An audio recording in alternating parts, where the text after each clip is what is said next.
السلام علیکم۔ ابراہیم معاہدہ جو آج کل پوری دنیا میں چل رہا ہے، اور ابراہیم ہاؤس کے بارے میں کہ اکٹھے وہاں عبادت بھی کر سکتے ہیں عیسائی، یہودی اور مسلمین، اس کے بارے میں پوری ڈیٹیل اسلامک ورلڈ کو چاہیے کہ وہ کیا معاہدہ ہے، وہ کیا ابراہیم ہاؤس کنسٹرکشن کرنا چاہتے ہیں، وہ کیا بات ہے، تاکہ اس کے بارے میں اسلام والے اپنی ایک واضح سوچ اور اپنا ایک ڈائریکشن رکھیں،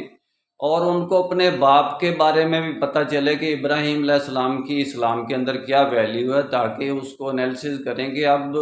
دیکھیں کفار آ کر، مشرکین کفار یہود و نصارہ آ کر ابراہیم علیہ السلام کے یعنی کوڈ کو کیوں استعمال کر رہے ہیں۔ آخر کار ان کی کیا مجبوری پیش آ گئی ہے کہ وہ اس بات کو استعمال کر کے وہ اسلام والوں کو یعنی کہ منانا چاہتے ہیں۔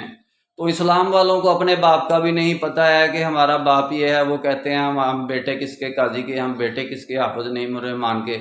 ہم بیٹے کس کے، یہ پادریوں کی طرح، وہ پادری کہتے عیسائیوں کو اپنے پاپ کو فادر کہتے ہیں، یعنی کہ ہم تو اس طریقے پر چلے ہوئے ہیں، ہمیں ابراہیم علیہ السلام کا پتہ ہی نہیں، ہم ابراہیم کے بارے میں جانتے ہی نہیں ہیں، ہمارے سے زیادہ وہ اہل کتاب جانتے ہیں کہ ان کی کیا ویلیو ہے، اور ان لوگوں نے جا کر وہ کیا کیا قوانین اور کیا کیا وہ ہاؤس بنانے شروع کر دیے، ہمیں پتہ ہی نہیں ہے۔ اس بات کی آگاہی عام مسلمین کو، اسلامک ورلڈ کو ملنی چاہیے، پورا اس کو سٹریچ کر کے، سپریڈ کر کے کمیونیکیٹ کیا جائے کہ یہ بات ہے وہ لوگ کر رہے ہیں۔ اسلام والے جو ہیں وہ وارننگ ان کے لیے خبردار ہو جائیں، بھئی یہ ہے آپ کے لیے آیا کہ اس میں خطرہ ہے یا نقصان ہے یا آپ کے لیے بھلا ہے۔